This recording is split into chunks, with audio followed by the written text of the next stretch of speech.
Rodok saya mbok tembangke muga kesele ilang gari senenge.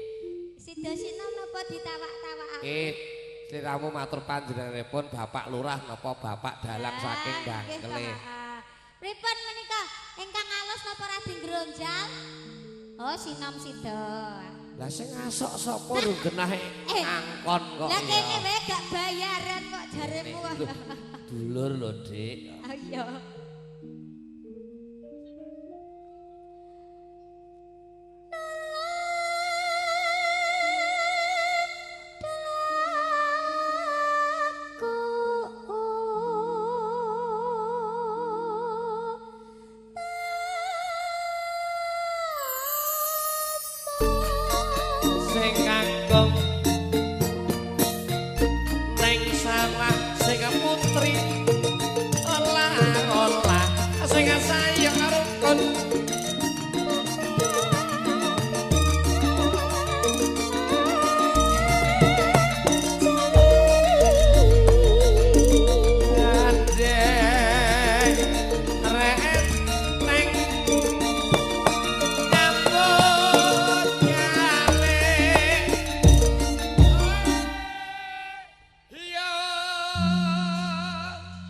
Pirsa mboten. Napa Mas Haris sinten? Gandeng renteng nyambut gawe menika ular-ulare saking Bapak Dalang Bangkle kalih Pak Mak Lurah.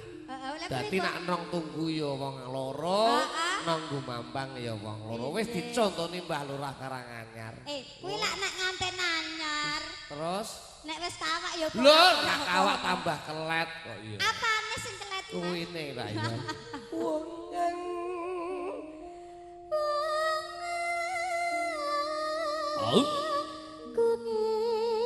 ngeksi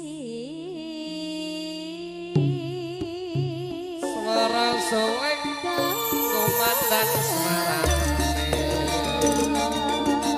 kelali ya kulane ojo lali agamane salat limang waktu.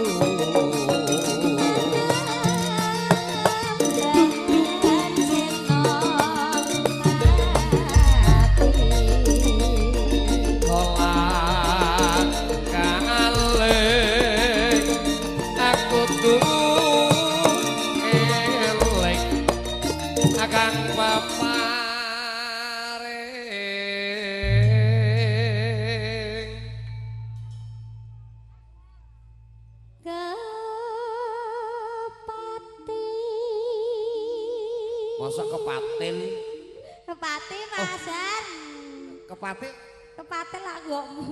Ora siaran. Kepati. Ngamar. Sakit, Mas?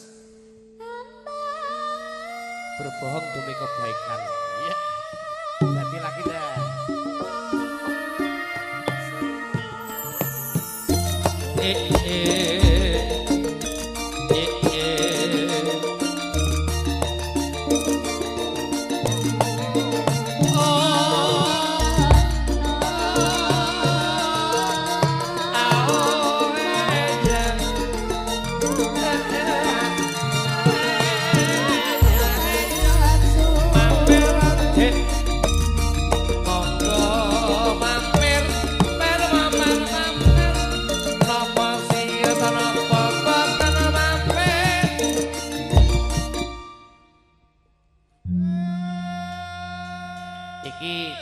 Dalam pertanyaan kok nih apa meneh lho Mas? Mampir ngene daleme Bapak Lurah kangelan menggok ngalor ngulon.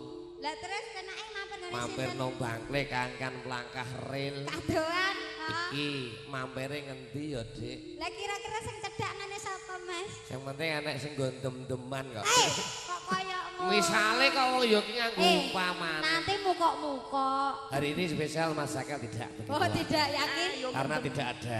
Ayo mendem. Aduh. Iya. Ayo.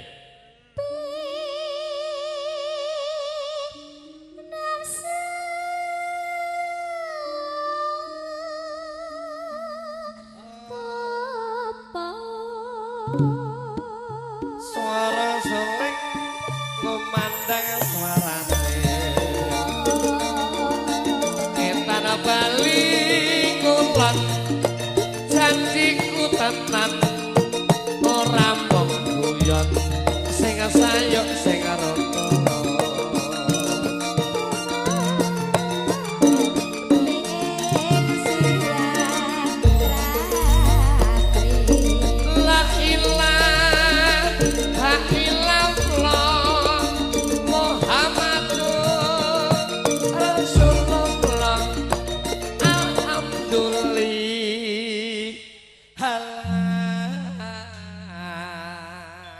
alhamdulillah tenan ya Dik.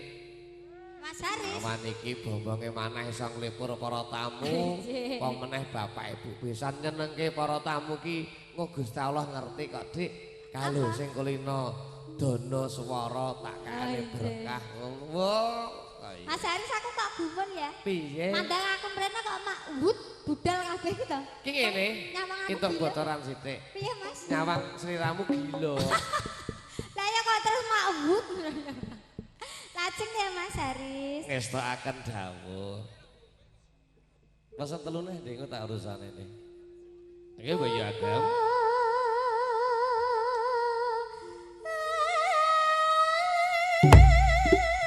Pilih klasa apa pilih kasar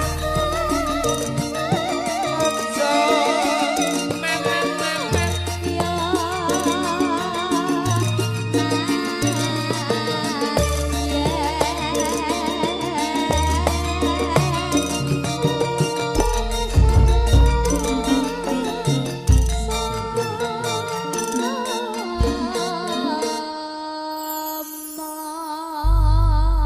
diajeng Dalem Mas Haris. Pak Kurmatan kagem para tamu sampun.